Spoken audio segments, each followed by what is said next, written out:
All right. Good to be with all of you on Wednesday night here. We are, I think, at the probably the last session in the Lam Rim section on what they call the small scope. And I think we've covered quite a bit of ground. Hopefully you've been finding it meaningful. So just a recap in the stages of the path to enlightenment. And there's our preparatory practices, and we did an overview of Buddhism and Buddhist worldview. And then in these stages of path, going from preliminary practices and how to set up an altar, how to engage in setting the stage for proper meditation, so forth, to how do we transform our minds? How do we engage in our life? And there's different motivations. Some of us may be motivated to just have a better life right now. Some people motivated to just keep a good trajectory, ensure that you have a good rebirth, that you die well, that your life is meaningful, and there's a trajectory. Then there's the middle scope, and that is freedom, liberation, nirvana, freedom from samsara, so we could have that motivation. And then the great scope would be complete, full enlightenment, Buddhahood.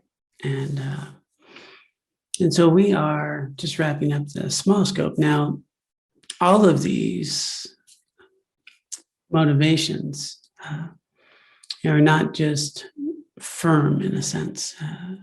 We may at sometimes be aspiring for more, and at other times, our motivation may wobble a little bit. Maybe I just, want to be okay today. So we can cultivate over time a motivation that's more stable, more focused. And the thing about these teachings that's so beneficial is whether we're in the great scope, whether we're in the middle scope, the small scope, these practices are going to improve the quality of our lives. They're going to nurture the conditions of liberation, of no more suffering, of more resiliency. That's just, just the way it is, because at the core, and this is what we'll be talking about tonight, at the core of Buddhism is simply the truth. And the foundational principle here is that all of my mental, emotional suffering, this whole experience of suffering that arises, is arising from misperception, from misunderstanding. And so the more I can live in reality, the more I can live in a way that accords with how things actually operate, the less suffering I'll have. So that'll happen in this lifetime. Doesn't mean I'll have, just a luxury life. It means that my mental, emotional suffering will reduce significantly as we cultivate wisdom, right? How do I live with more wisdom? I'll eliminate suffering. A vast amount of our suffering, it's just, one would say all ultimately, but just that we can relate to, that we can identify, different from just pain. You're going to see is in our thoughts and minds, how we perceive things, how we react to things, how we relate to events in our lives. And so much of that is just mental activity, not the event itself. And so if we can stop doing that, you're going to eliminate a lot of suffering. We'll be more resilient. We'll live more in acceptance. Acceptance is really a recognition of reality, right? This is what's happening. Okay, how do I work with that? So there's a lot of mental, emotional suffering that will arise from resisting reality, not accepting things as they are, thinking things should be different than they are. So this will bring us right to the 10th of what's usually called the 10 non-virtuous actions, and that's wrong views.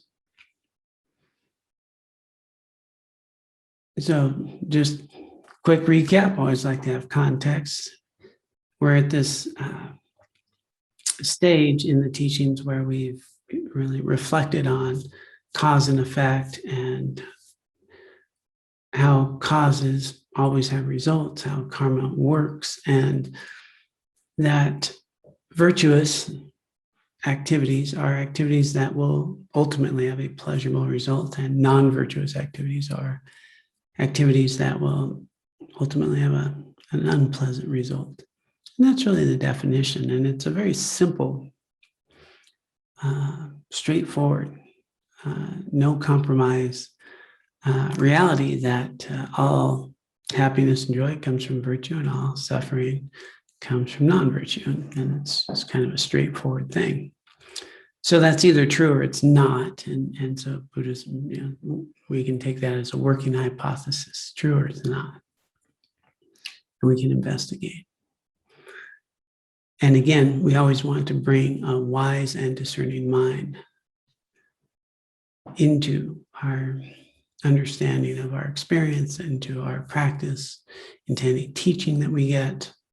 Don't want to just, okay, it was written there. It's in the sutra. This is the way it is. The Buddha gave teachings to help us in many different ways. And he was the first to say that, you need to see if this works for you. Don't take my word for it. Check it. So bringing a discerning mind is going to help us ultimately have greater conviction in reality, greater conviction in these methods that reduce suffering, greater faith, faith, not blind faith, but a faith built upon some experience, some discernment, some reasoning, and ultimately from some results in practice. And it pans out or it doesn't. So virtuous and non-virtuous. And so we've already covered these ultimate effects and how non-virtuous is really going to create a lot of suffering in our lives. And we've walked through the 3 key non-virtue actions of the body, 4 of speech. We're working on noble speech as a practice right now. And last week we did the first 2 of the mind. There's one more, and that's wrong views. So we covered coveting, ill will, and now we're at wrong views.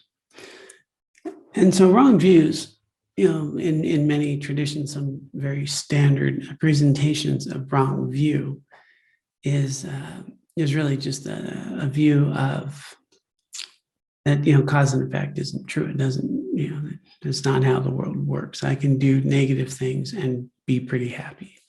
And so that would be, we call it wrong view. And a wrong view just because that's just not the way it is. So often it's presented that first, cause and effect, actions and the results, just how the world operates, karma. Our experience of this experience, the way we experience this world, and so people can have a wrong view and think, for example, that I can lie, cheat, and steal, and have a good life, be happy. That would be a wrong view. Now, people would say, I've seen a lot of people lie, cheat, and steal, and they seem pretty happy. So we need to investigate that. Is that true or is it not? And where is that happiness coming from? And then do we know people who have inner peace, well-being, joy, who lie, cheat, and steal all the time? Is that possible? And then sometimes, somebody will be quite happy having a pleasurable moment, as a result of doing something very harsh. They got theirs, I'm happy, there's a joy. And that's not to be confused with, what we would term genuine happiness. That's a pleasurable experience, a very biological dopamine rush, pleasantness. And we can get pleasantness, a sensation of pleasantness, of pleasure, from cherry pie, from a hot tub, We can get it from doing drugs. We can get it from a lot of things. But that's not well-being, and that's not inner peace, and that's not what we're talking about. So, when we look at where do I cultivate this source, this real source of just a genuine happiness, a real sustainable, durable happiness, a way of being that is not up and down all day long, that is a flow of joy and some happiness. And, well, whether you're a Buddhist or not, whether you studied Aristotle, Plato, whether it's your grandmother who told you, whether it's a Christian religion, ethics are going to be a key role, right? We feel better about ourselves when we do things we feel good about. The more ethical we are, the greater our ability to look in the mirror, feel good about who we are. We don't have to hide anything. We don't have to have insecurity. We don't have to have fear. We don't have to worry about what we told someone because we lied. What was that again? And how did that represent? And just so much comes from non-virtue in terms of how we live. So cause and effect, that I can do harmful things, and that's going to ultimately produce any durable happiness. So that's on one level. But if we take a look at what we were just sharing, we can have wrong views about a lot of things, and we can see how that is going to get us in trouble. Right? So again, we're looking at how wrong views going to cause suffering. And these top 10, they're not the only non-virtuous activities. They're just the top 10 and a really good focus, the ones that create the most mischief. So wrong view is going to be at the core of this, because with wrong view, well, I'm going to engage in harmful actions with my speech, and I'm going to steal or do harmful things. It's easy to rationalize behavior. And wrong views come in many forms. It could be that I'm better than someone else. That's I'm more valuable than someone else. There's an interesting wrong view. Or I'm less than someone else. It can be a lot of suffering as a result of thinking I'm less than others. Suffering for ourselves, we'll have to sometimes do other things to make us look better because we feel less than. We might do addictive behaviors to be okay, and there's just a loop of trouble we can get into with just feeling that we're not good enough, or that we're better than someone. That's a wrong view. Not better than anyone. I am just as valuable as anyone. But everyone is, contributing to my way of life and allowing me to have the life I have, and feeding me and clothing me and teaching me, and everything I have in my life is because of others. So another wrong view would be that I'm separate from and independent of others. Right? That's not how the world is. It's not how things are. That's not how things work.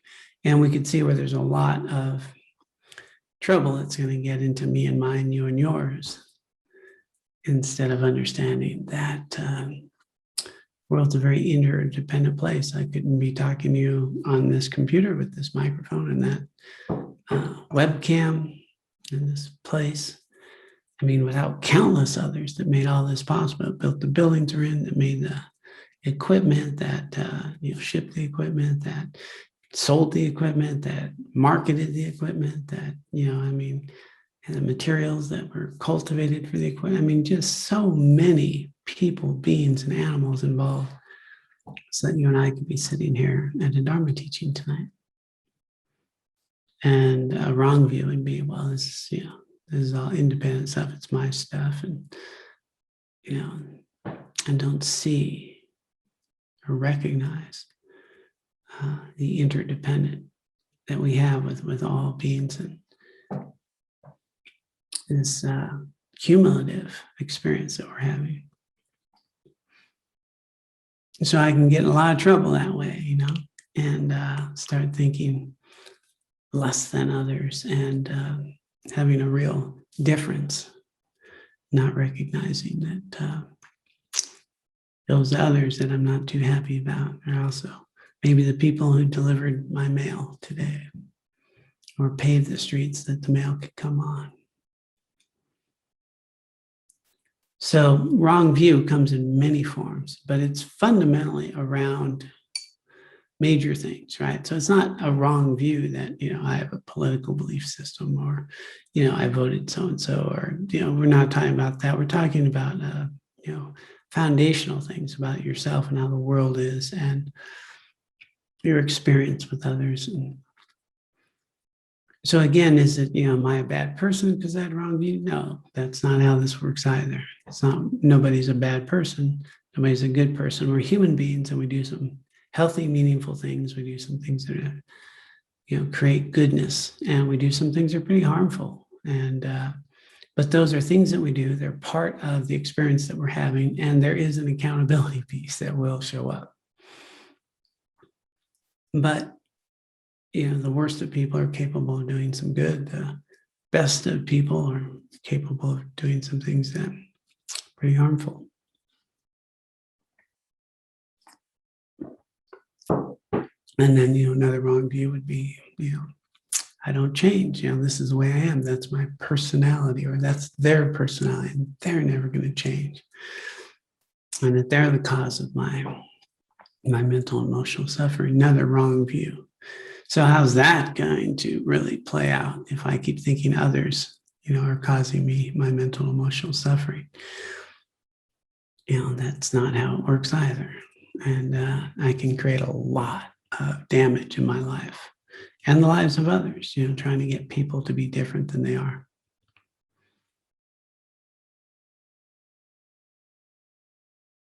We can have wrong view that shows up very frequently as humans by not accepting a current situation. This happened or that happened. And we can spend a lot of time in our mind thinking this should not have happened, and resisting that it happened, and ruminating on how if somebody did this or that differently, this would not have happened. And that we're a victim in some way, in that sense. Instead of just, oh, this did happen. Okay, this is reality. Okay, how do I respond and engage with what has happened? So wrong view, if we often, like I said, cause and effect, karma.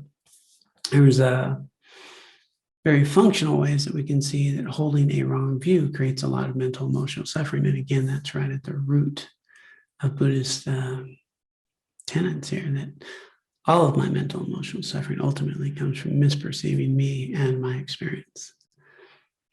I identify me and mine with that which is not me and mine, and totally miss the interdependent experience, the dependently arising life that we have.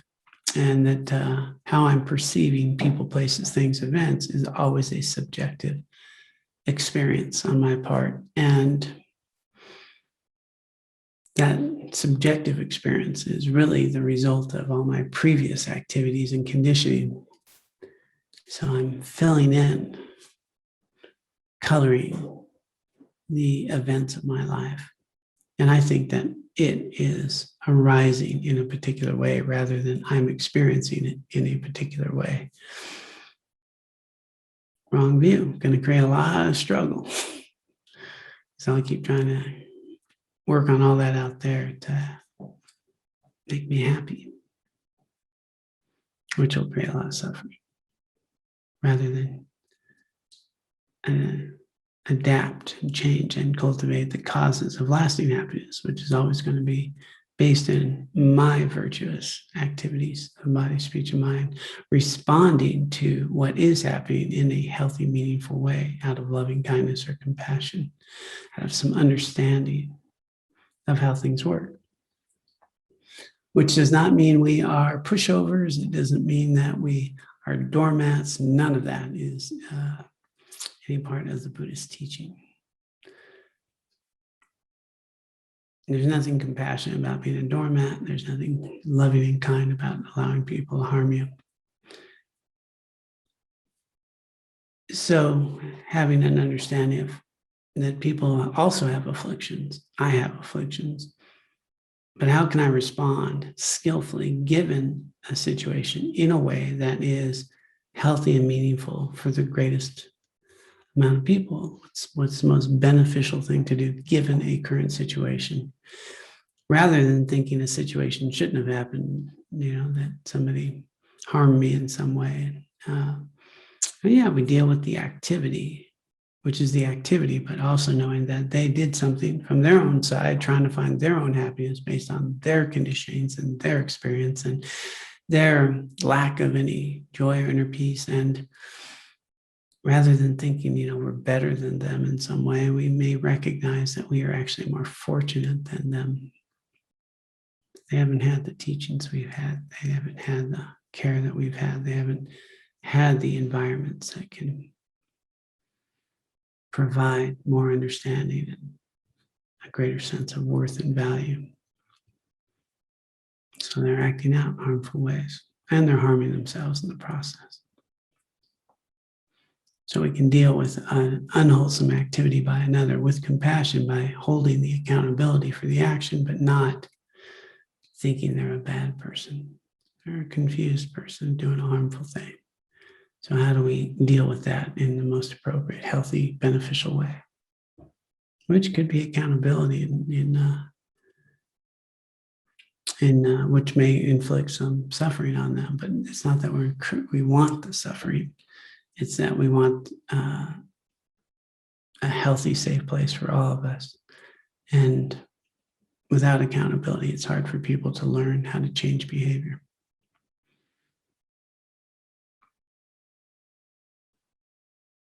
So at the core of everything here, then it's the last of these 10, but it's really the beginning of all the others. So the more correct view I can have, the less I'm going to engage in the other non-virtuous activities, the more capable I'll be able to engage in the virtuous actions of body, speech, and mind. And just shift everything. So the principle here is that the more I'm able to cultivate wholesome activities, virtuous activities, good ethics, right? Then as I change my karmic imprints, then I will experience people, places, and things and events differently. So I have a lot of obscurations. I've got a lot of karmic imprints. I've been cultivating them for lifetimes. And so I habitually see people and things in a very habitual way.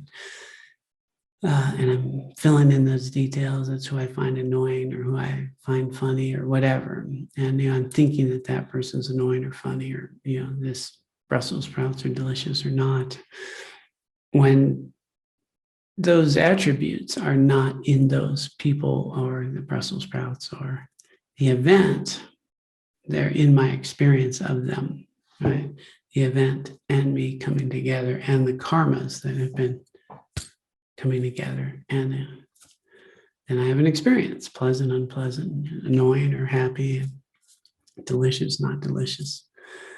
And that's really how things operate, but we can forget all that and attribute these qualities to those outer things, not understand we're filling it in, the details. And so if I cultivate good karma, virtuous activities, good ethical behavior, then the result's more pleasurable experiences. So maybe Brussels sprouts will be delicious. Maybe I won't find someone as an annoying. And they're not changing. I'm changing my experience of them. And it doesn't mean that I get to live in a nice house. I can live, in and not have a, high-paying job, live a very simple life, but be much, much happier. Have much less resentment, frustration, fear, worry. Can have confidence. Doesn't mean I won't have accidents or things happen to me. They'll happen, but I'll be able to bounce back. I'll have more resiliency. They won't impact me as much.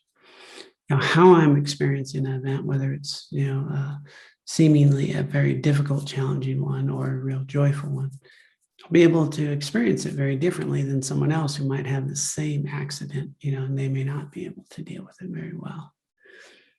It'll affect them differently.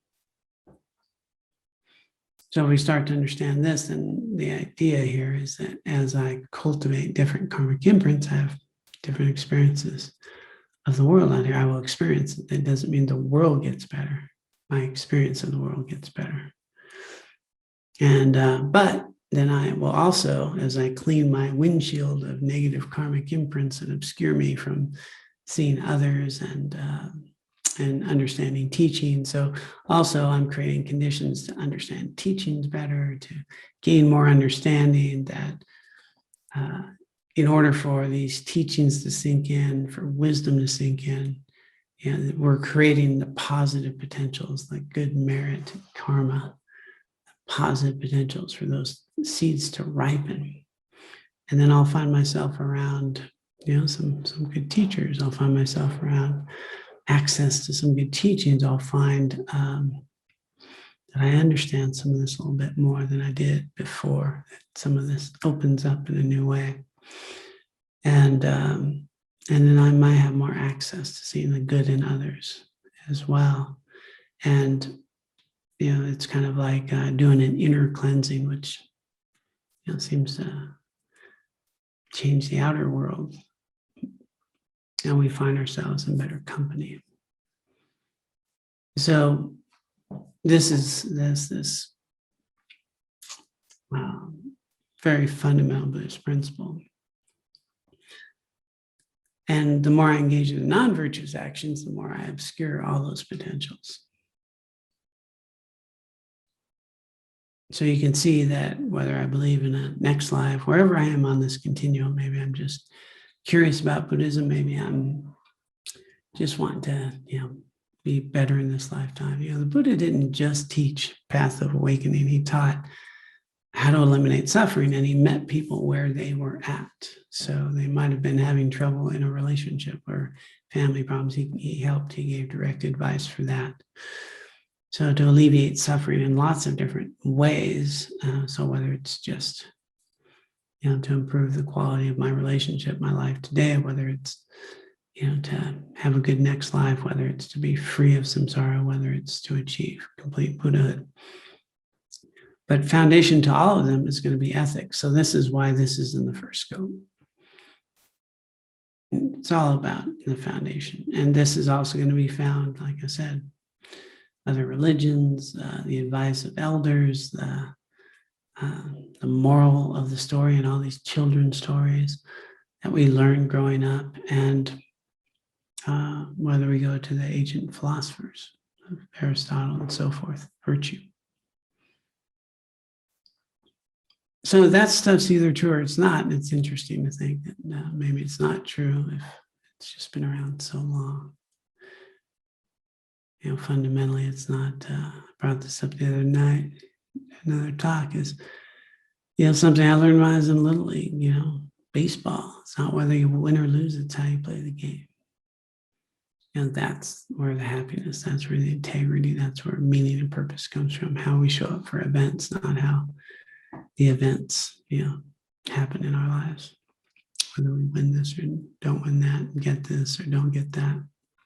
So these 8 worldly concerns, it's just this constant pull that will take us into a wrong view, a belief that if I get what I want, I'll be happy. If I lose it, I'll be sad.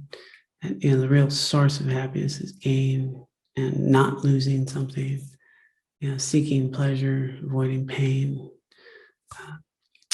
having praise instead of criticism, good reputation instead of bad reputation, this just driving engine of samsara, which doesn't mean that we don't seek to gain the things that are meaningful, that we like, that we can have a good home and family for our children, good security.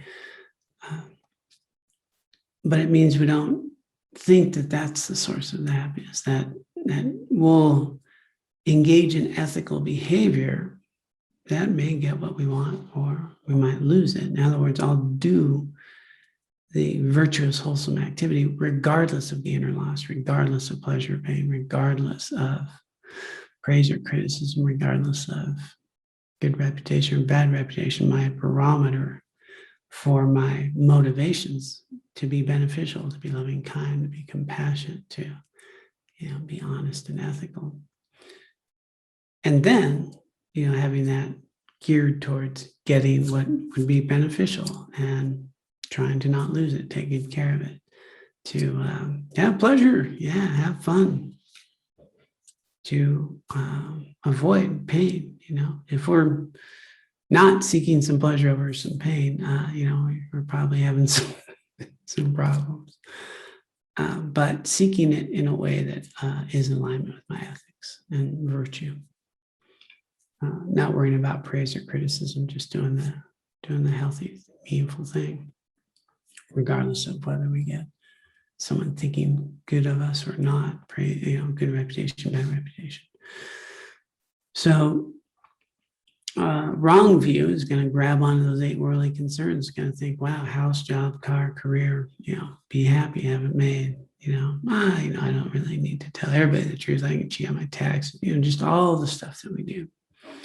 And just grabbing onto people, places, and things and events, that are the source of our happiness, and hoping that things go our way so we can finally be happy.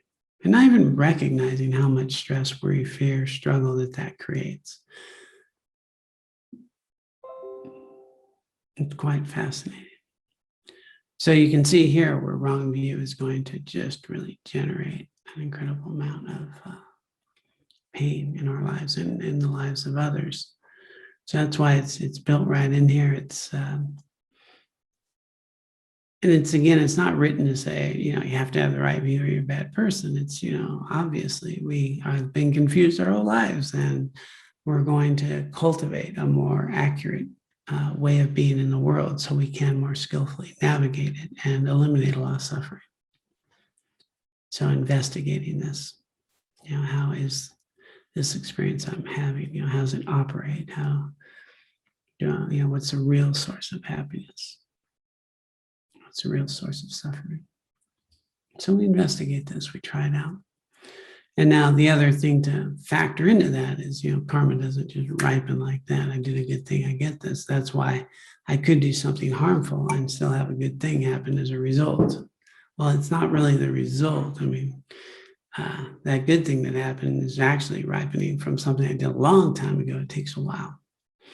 And the harmful thing I just did, lied to get what I wanted. Well, I got what I want, it's happy, but that lie is going to show up later. And so what's ripening now is from previous. What I'm doing now is creating my future. And boy, if I knew that, what if you actually knew that if you want a good future, you take care of today? What if it's that simple, that I am creating my future by how I engage with life today, that the karma I'm creating today is developing my future.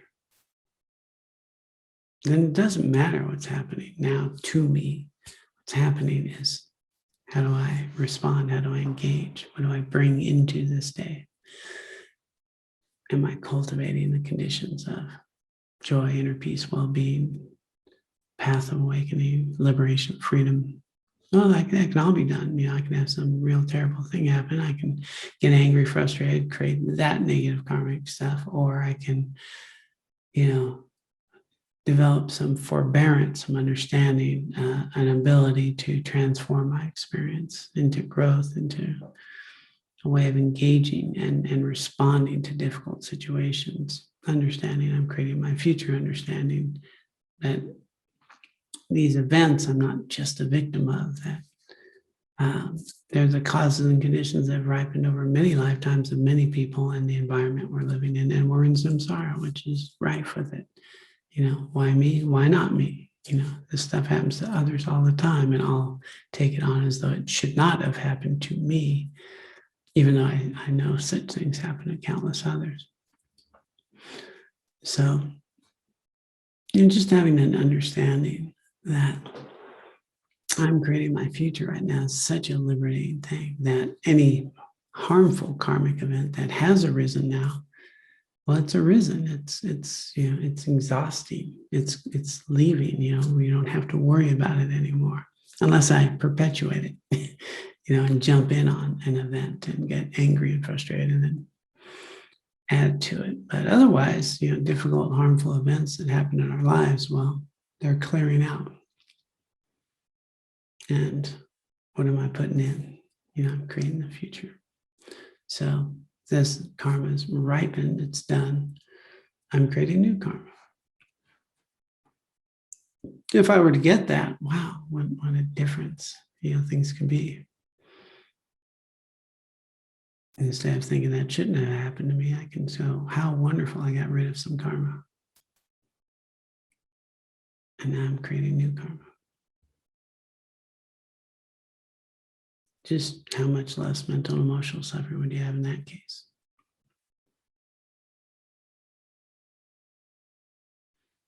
So you can see where wrong view is just, it's the cause of so much unnecessary struggle and pain. And so in order to have a more accurate understanding, we need to be mindful. We need to notice what we're doing, notice these habits, notice our motivation. So the practice that we've been engaging in, hopefully you've been finding beneficial. This noble speech is really requiring me to be aware of my motives, aware of my mind. So if I am checking on my speech, is it kind? Is it true? Is it beneficial? Before I speak. Well, that's going to eliminate a lot of pain and suffering. It's going to make me aware of coveting. It's going to make me aware of ill will. It's going to make me aware of wrong views. And I'll have an opportunity to stay off quite a bit and also learn much about myself and the experience. To be more mindful.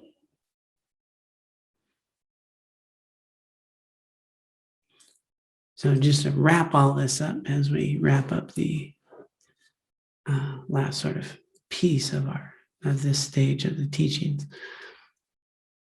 The practice that we've been doing every day is a complete practice. It is completely foundational to everything. This what we call small scope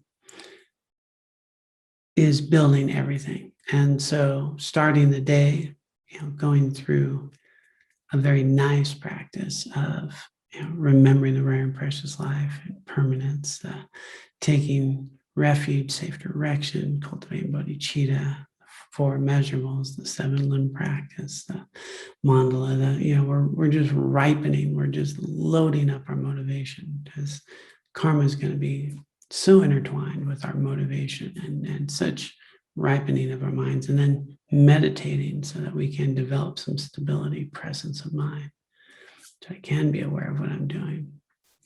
I can settle this, be more aware in my interactions. So going into the day then with a direction and intention of practice, like noble speech, being aware of virtue and non-virtue, choosing virtue, building some resiliency. And then in the evening, dedicating this incredible amount of merit that we cultivate each day into this field of merit, this ocean of merit, I think would be a good way to put the ocean of merit for all sentient beings, that it grows, it doesn't evaporate, it's going to be fuel of the future and purify any negativities. Every night we can purify them. We have a Vajrasattva practice, 4 opponent powers. So every single day you are really laying down the foundation, complete practice that hits this small scope. Starting with, setting my motivation, ripening my mind, cultivating merit, meditating, engaging in my day mindfully, choosing virtue over non-virtue. The evening, dedicating this merit and purifying negativities at the end of the day. And then, we're just keeping this incredible opportunity to extract the essence of this life, cultivate merit, cultivate understanding, really set ourselves up for well-being. So, that's all here in our little prayer book. So it's also on the daily post each day. So really solid. Okay.